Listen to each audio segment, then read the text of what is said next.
नमस्कार, हस्तक्षेप में आपका स्वागत है। मैं हूं अमलेंदु उपाध्याय। सीज फायर के बाद देश की राजनीति एकदम से बदल गई है और विपक्ष अब सरकार के फैसले पर सवाल उठा रहा है और तमाम सवाल पूछे जा रहे हैं जो अब तक नहीं पूछे जा रहे थे। तो क्या है इन सवालों के पीछे और सरकार किस तरीके से घिरी हुई अब नज़र आ रही है, इसी पर चर्चा करने के लिए जेबी लाइव के स्टूडियो में परिचर्चा हुई, उसमें मैंने भी हिस्सा लिया। आइए सुनते हैं उस परिचर्चा के कुछ प्रमुख अंशाभाग। अगर आपने हमारा चैनल सब्सक्राइब नहीं किया तो इसको सब्सक्राइब कर लीजिए, वीडियो को लाइक और शेयर कीजिए और कमेंट करके अपनी राय अवश्य दीजिए। दोस्तों, नरेंद्र मोदी इन दिनों एक यात्रा कर रहे हैं। जी हाँ, एक यात्रा पर नरेंद्र मोदी निकले हुए हैं और उस यात्रा का नाम है ऑपरेशन सिंदूर यात्रा।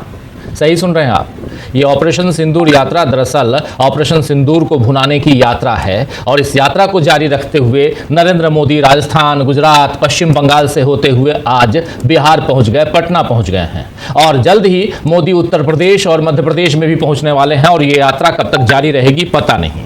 लेकिन आप जानते हैं कि राजस्थान और मध्य प्रदेश में तो बीजेपी की सरकार बन चुकी है 2 साल पहले 2023 में। गुजरात में 2 साल बाद चुनाव है, लेकिन अभी पहले बिहार फिर बंगाल के चुनाव होने हैं और इसी साल बिहार में चुनाव है, अगले साल बंगाल में होना है, असम में होना है। एक लंबी यात्रा शुरू हो गई है नरेंद्र मोदी की और साथ साथ लंबी यात्रा चुनावों की भी होगी और मोदी की दिली ख्वाहिश है कि किसी तरह इन राज्यों में बीजेपी की सरकार वो बना दे, खासकर बिहार में, बंगाल में। बिहार में तो नीतीश कुमार को पलटी मरवा कर मोदी ने सत्ता हासिल कर ली थी और अभी भी सत्ता पर हैं, लेकिन पश्चिम बंगाल में बार बार ममता बनर्जी के सामने मोदी पस्त हो रहे हैं। ऐसे में उनकी सारी चिढ़ उनके भाषणों में निकलती है। पिछले चुनाव में नरेंद्र मोदी ने, आपको याद होगा, कहा था दीदी ओ दीदी, और दीदी ओ दीदी किस अंदाज में मोदी कहते थे ये सभी को याद होगा। अब आज मोदी पश्चिम बंगाल पहुंचे तो उन्होंने ममता के बरक्स निर्ममता कहकर, निर्ममता, ममता के आगे निर्ममता कहकर फिर से ममता बनर्जी को अपमानित करने की कोशिश की है। मुर्शिदाबाद और मालदा में हुई हिंसा का जिक्र करते हुए नरेंद्र मोदी ने निर्ममता शब्द का जिक्र किया और बता दिया कि चुनावी खेल की शुरुआत वो कर चुके हैं। हालांकि ममता बनर्जी ने भी फौरन ही मोदी के वारों पर पलटवार किया और सिंदूर के सियासी इस्तेमाल के लिए उनकी आलोचना किया। ये जरा पहले नरेंद्र मोदी को सुनते हैं, उनकी एक छोटी सी बाइट, और उसके बाद ममता बनर्जी ने तुरंत प्रेस कॉन्फ्रेंस की और वहां पर सिंदूर का मतलब समझा दिया नरेंद्र मोदी को ममता बनर्जी ने। वो भी देखेंगे, लेकिन पहले नरेंद्र मोदी को सुनिए। उन्होंने आगे सिंदूर की भी बात की और सिंदूर खेला, और चूंकि बंगाल में सिंदूर खेला आप जानते हैं एक त्योहार के रूप में मनाया जाता है दुर्गा पूजा के समय, दशहरे के समय, और इसको और ऐसे भी कई ओकेजन पर सिंदूर का इस्तेमाल बिहार और बंगाल में काफी होता है, तो वहां पर सिंदूर का जिक्र किया। लेकिन इसके बाद क्या होता है कि पलटवार करती हैं, प्रेस कॉन्फ्रेंस करती हैं आकर ममता बनर्जी और जो कहती हैं जरा सुन लीजिए। आप अपनी पत्नी को, अपनी मिसेज को सिंदूर क्यों नहीं देते हैं? और ये बात उसके बाद कह रही हैं कि सॉरी टू से, आपने मुझे मजबूर किया, हम लोगों को मजबूर किया, ये सब कहने के लिए। इधर मोदी अब पटना पहुंच चुके हैं जहां उन्होंने रोड शो किया और अपना स्वागत सत्कार करवाया। कल मोदी रोहतास जाएंगे, बिहार में ही, लेकिन मोदी के दौरे पर कांग्रेस और आरजेडी ने मोदी के खिलाफ मोर्चा खोल दिया है। कांग्रेस ने तो आज बाकायदा प्रेस कॉन्फ्रेंस कर बताया कि एक चुटकी सिंदूर की असली कीमत और इसके मायने क्या हैं। जरा सुन लेते हैं, रागिनी नायक को, कांग्रेस प्रवक्ता, आज प्रेस कॉन्फ्रेंस कर रही थी और एक चुटकी सिंदूर की क्या कीमत है, असली कीमत है और इसके क्या मायने हैं वो समझा रही थी, बता रही थी नरेंद्र मोदी को और उनकी पार्टी को। सुनिए। सेना के शौर्य पर सियासत करते हैं, सेना के शौर्य पर सियासत करते हैं, वर्दी की कीमत क्या जाने, जो सुनी मांग को इंसाफ दिला ना सके, वो मांग में सिंदूर की कीमत क्या जाने।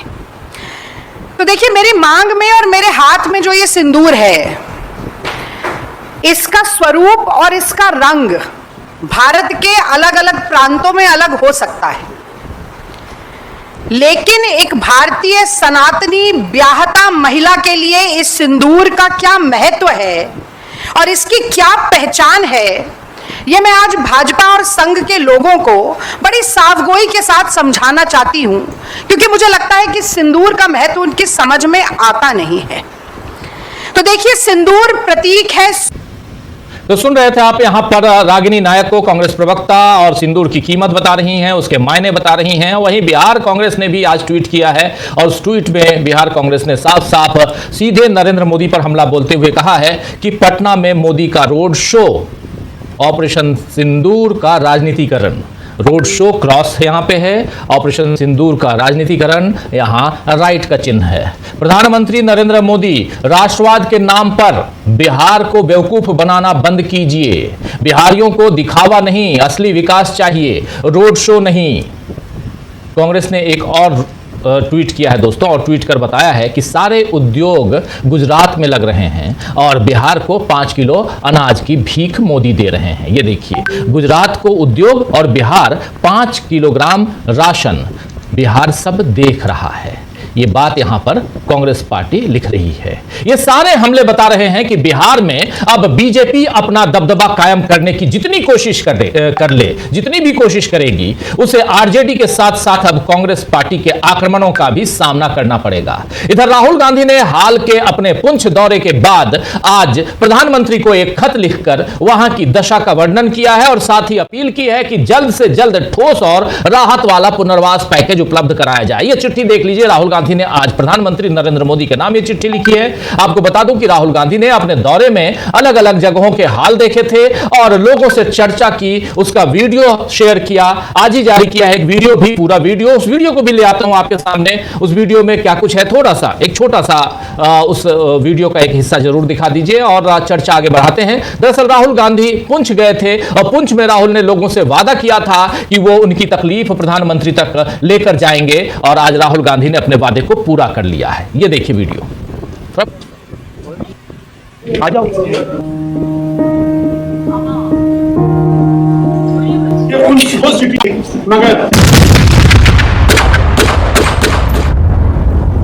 In a dramatic escalation of cross-border shelling, Pakistan intensified its artillery fire along the line of control on Wednesday, targeting civilian areas in Jammu and Kashmir. मकान की खिड़कियां गिर रही हैं, तो ये तो हमें उम्मीद नहीं थी कि हम अभी नेक्स्ट दोबारा ऐसा देखेंगे। जिनकी मिलेगी दोबारा, लेकिन ऊपर वाले का देन था जो आज हम जिंदा है।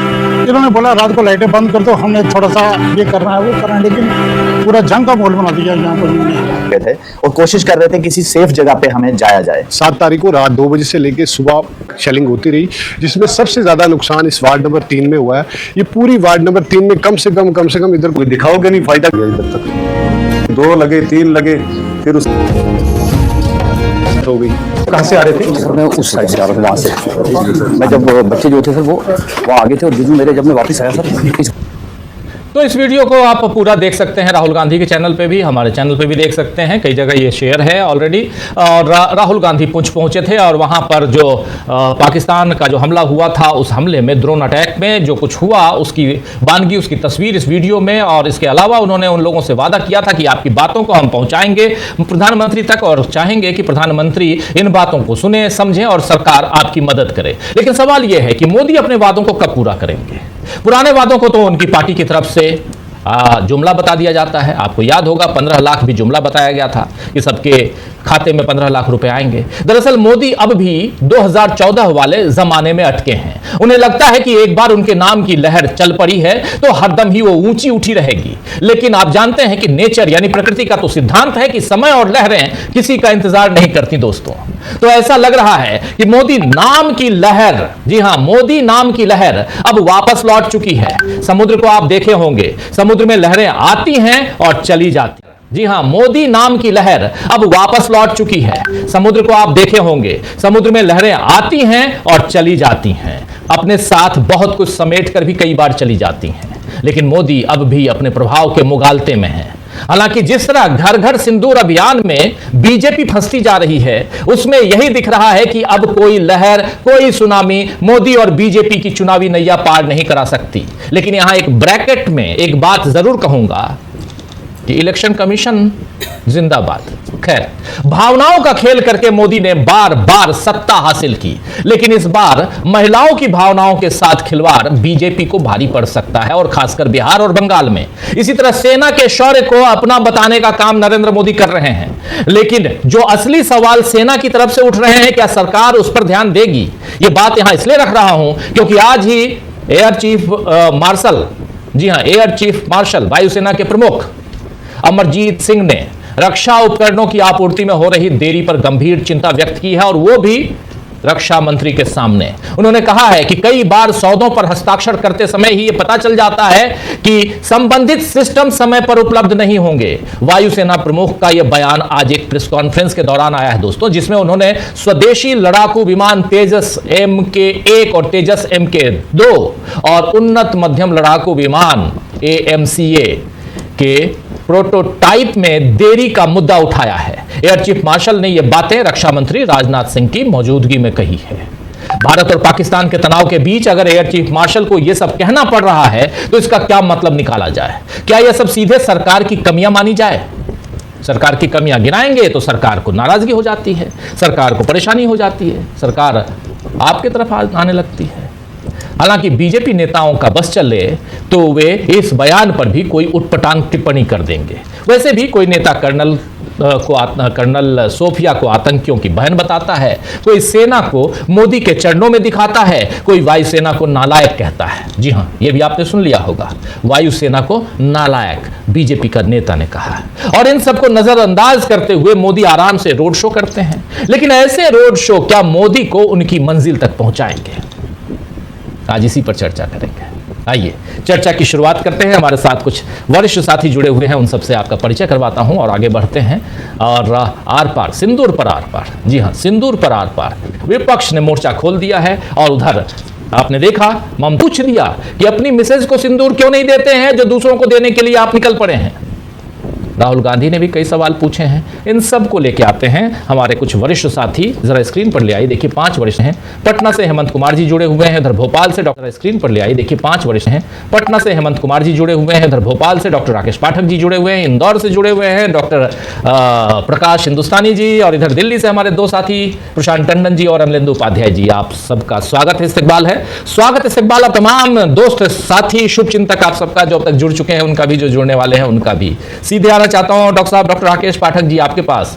सेना की बात हो रही है और ऑपरेशन सिंदूर की बात होगी तो ये होगी ही, लेकिन ये ऑपरेशन सिंदूर यात्रा क्या है, जरा आपसे समझूं। आखिर नरेंद्र मोदी इस यात्रा पे क्यों निकले हुए हैं? आप देखिए, पूरब पश्चिम से अब पूरब की दिशा में जा चुके हैं।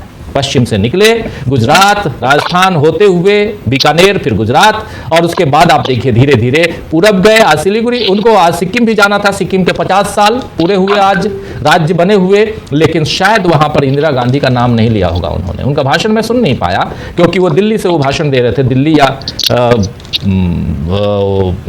पश्चिम बंगाल से भाषण दे रहे थे, लेकिन उन्होंने ऑनलाइन भाषण दिया है। और उसके बाद वो जो कुछ उनका भाषण वहां था, अब कल इधर पटना नहीं, रोहतास में भाषण होगा। वहां पटना में क्या चल रहा है वो हम समझेंगे हेमंत जी से, लेकिन आपसे समझें इस यात्रा के मायने क्या हैं? ऑपरेशन सिंदूर।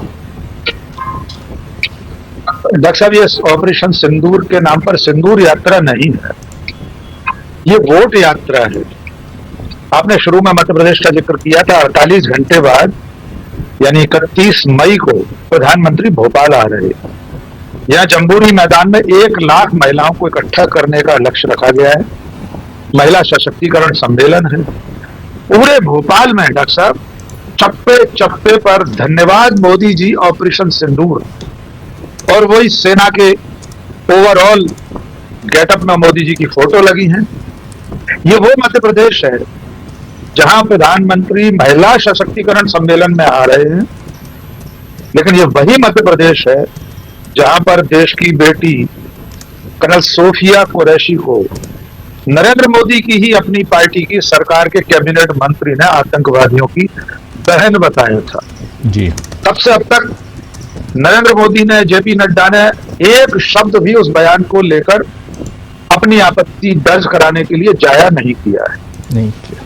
इसके उलट विजय शाह को बचाने के लिए पूरी ताकत लगा रखी है बीजेपी और उसकी सरकार ने। आपने जान लिया सुप्रीम कोर्ट में अब मोहलत मिल गई है जुलाई तक की। उन्हें कोई शर्तें उन पर नहीं थोपी गई जैसी प्रोफेसर अली खान पर थोपी गई थी कि आप कुछ लिखेंगे नहीं, बोलेंगे नहीं, विदेश नहीं जाएंगे, पासपोर्ट जब्त कर जमा करा दें, कुछ भी नहीं। वे निर्द्वंद घूम रहे हैं, गिरफ्तारी पर रोक लगी हुई। अब नरेंद्र मोदी भोपाल में जमहूरी मैदान में भी वोट मांगेंगे ऑपरेशन सिंदूर के नाम पर, रोहतास में भी कल मानेंगे, आज बिहार में भी जो कुछ कहा है हमने देख लिया। इसमें सबसे गंभीर और चिंताजनक बात यह है राजीव कि भारतीय जनता पार्टी ने जिस तरह से घोषणा की कि पार्टी देश भर में घर घर सिंदूर बांटेगी, उसकी जो प्रतिक्रिया हुई है, मुझे नहीं लगता किसी सभ्य समाज में कोई लोकतांत्रिक राजनीतिक दल उस प्रतिक्रिया को नहीं देख रहा होगा। और उसका चरम था बंगाल की मुख्यमंत्री का यह कहना कि अपनी धर्मपत्नी को जाकर सिंदूर क्यों नहीं बांटे। राजीव जी, मैं व्यक्तिगत रूप से कह रहा हूं, नरेंद्र मोदी हमारे देश के प्रधानमंत्री हैं, इस नाते उनके पारिवारिक जीवन, उनके वैवाहिक जीवन, उनकी धर्मपत्नी जो आज भी औपचारिक रूप से, कानूनी रूप से उनकी धर्मपत्नी है, वे इस तरह के राजनीतिक विमर्श में आए, उनको लेकर सोशल मीडिया के छोटे छोटे हैंडल से लेकर मुख्यमंत्री तक कांग्रेस पार्टी आदरणीय की फोटो लेकर दिखाए और सवाल पूछे, इससे ज्यादा दुर्भाग्यपूर्ण बात कुछ नहीं हो सकती। यह प्राकृतिक न्याय हो रहा है क्योंकि मोदी जी और उनके विचार परिवार ने पंडित नेहरू से लेकर अब तक अपने हर राजनीतिक विरोधी का इसी तरह चरित्र हनन किया था। इसलिए अब ये नौबत आ गई है कि प्रधानमंत्री से भरी सभा में एक मुख्यमंत्री जो खुद महिला है, वे पूछ रही हैं कि अपनी धर्मपत्नी को सिंदूर कब दोगे। तमाम सारी प्रेस कॉन्फ्रेंसेस में नेता लोग ये सवाल पूछ रहे हैं, सोशल मीडिया पर सवाल उठ रहा है। इससे ज्यादा अपमान किसी प्रधानमंत्री का और क्या हो सकता है।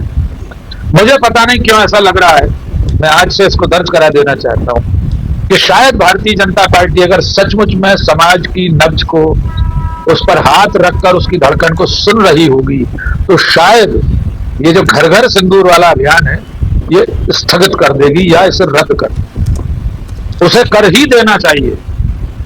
ये सनातनी देश जिसका दावा खुद बीजेपी वाले करते हैं, ये हिंदू राष्ट्र है उनका, इसमें कोई भी हिंदू महिला किसी दूसरे के दिए गए सिंदूर को अपनी मान में नहीं रख सकती। आशंका तो इससे भी ज्यादा है कि पता नहीं क्या होगा जब वे लोग सिंदूर लेकर जाएंगे। अभी नेहा सिंह राठौर लोक गायिका, उनका एक वीडियो वायरल हो रहा है, उन्होंने हाथ जोड़कर विनती की माताओं बहनों से कि दरवाजा न खोलें। क्यों न खोलें भाजपाइयों के लिए, उसका कारण भी उन्होंने बिना बताए बता दिया है। तो मुझे ऐसा लगता है कि भारतीय जनता पार्टी, मोदी शाह की जो बेचैनी है वो दिन प्रतिदिन सतह पर आती जा रही है। वे समझ रहे हैं कि ऑपरेशन सिंदूर को लेकर वे जो मंसूबे बांध रहे थे, वे जो दावे कर रहे थे, वे जो ढोल पीट रहे थे, वे खोखले हैं। जनता के बीच में उस तरह से उसका संदेश नहीं गया जैसा उन्होंने प्लान किया होगा। बहुत सारे लोग तो इसको पूरा योजनाबद्ध ही मान रहे हैं, हम नहीं कहेंगे, हमारे पास ऐसा कोई प्रमाण नहीं है। लेकिन अब ऑपरेशन के बाद सेना के पराक्रम को जिस तरह चुनाव के बाजार में, चुनाव की हाट में बेचने के लिए वे निकले हैं, वोट दे दो का नारा लगा रहे हैं और उस टोकरी पर लिखा हुआ है ऑपरेशन सिंदूर। ये इस बात का प्रमाण है कि बीजेपी समझ रही है कि जनता ने उनके इस खोखले दावे को स्वीकार नहीं किया है। जी राजीव जी, जी बिल्कुल बिल्कुल, बात ऑपरेशन सिंदूर की निकली है और बहुत दूर। दोस्तों, नरेंद्र मोदी इन दिनों एक यात्रा कर रहे हैं। जी हां, एक यात्रा पर नरेंद्र मोदी निकले हुए हैं और उस यात्रा का नाम है ऑपरेशन सिंदूर यात्रा। सही सुन रहे हैं आप, ये ऑपरेशन सिंदूर यात्रा दरअसल ऑपरेशन सिंदूर को भुनाने की यात्रा है। और इस यात्रा को जारी रखते हुए नरेंद्र मोदी राजस्थान, गुजरात, पश्चिम बंगाल से होते हुए आज बिहार पहुंच गए, पटना पहुंच गए हैं और जल्द ही मोदी उत्तर प्रदेश और मध्य प्रदेश में भी पहुंचने वाले हैं। और ये यात्रा कब तक जारी रहेगी पता नहीं, लेकिन आप जानते हैं कि राजस्थान और मध्य प्रदेश में तो बीजेपी की सरकार बन चुकी है 2 साल पहले 2023 में। गुजरात में 2 साल बाद चुनाव है, लेकिन अभी पहले बिहार फिर बंगाल के चुनाव होने हैं और इसी साल बिहार में चुनाव है, अगले साल बंगाल में होना है, असम में होना है। एक लंबी यात्रा शुरू हो गई है नरेंद्र मोदी की और साथ साथ लंबी यात्रा चुनावों की भी होगी। और मोदी की दिली ख्वाहिश है कि किसी तरह इन राज्यों में बीजेपी की सरकार वो बना दें, खासकर बिहार में, बंगाल में। बिहार में तो नीतीश कुमार को पलटी मरवा कर मोदी ने सत्ता हासिल कर ली थी और अभी भी सत्ता पर हैं, लेकिन पश्चिम बंगाल में बार बार ममता बनर्जी के सामने मोदी पस्त हो रहे हैं। ऐसे में उनकी सारी चिढ़ उनके भाषणों में निकलती है। पिछले चुनाव में नरेंद्र मोदी ने, आपको याद होगा, कहा था दीदी ओ दीदी, और दीदी ओ दीदी किस अंदाज में मोदी कहते थे ये सभी को याद होगा।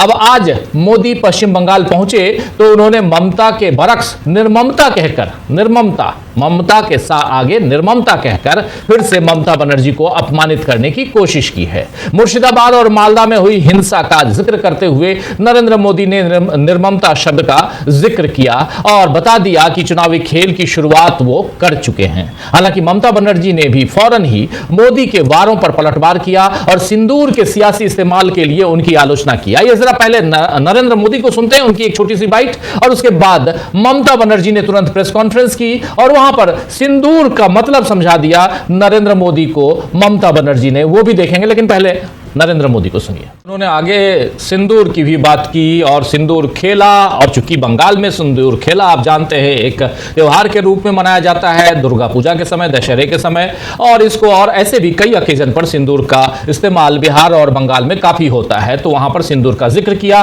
लेकिन इसके बाद क्या होता है कि पलटवार करती हैं, प्रेस कॉन्फ्रेंस करती हैं आकर ममता बनर्जी, और जो कहती हैं जरा सुन लीजिए। आप अपनी पत्नी को, अपनी मिसेज को सिंदूर क्यों नहीं देते हैं?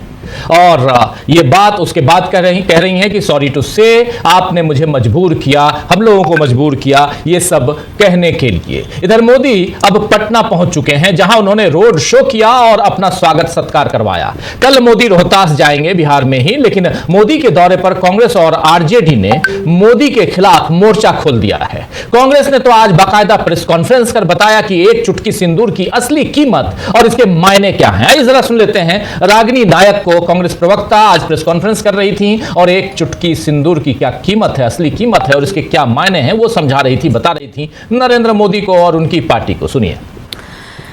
सेना के शौर्य पर सियासत करते हैं, सेना के शौर्य। अगर आपने हमारा YouTube चैनल अभी तक सब्सक्राइब नहीं किया तो इसको सब्सक्राइब कर लीजिए, वीडियो को लाइक और शेयर कीजिएगा और कमेंट करके बताइएगा भी कि इस परिचर्चा पर आपकी क्या राय है। धन्यवाद।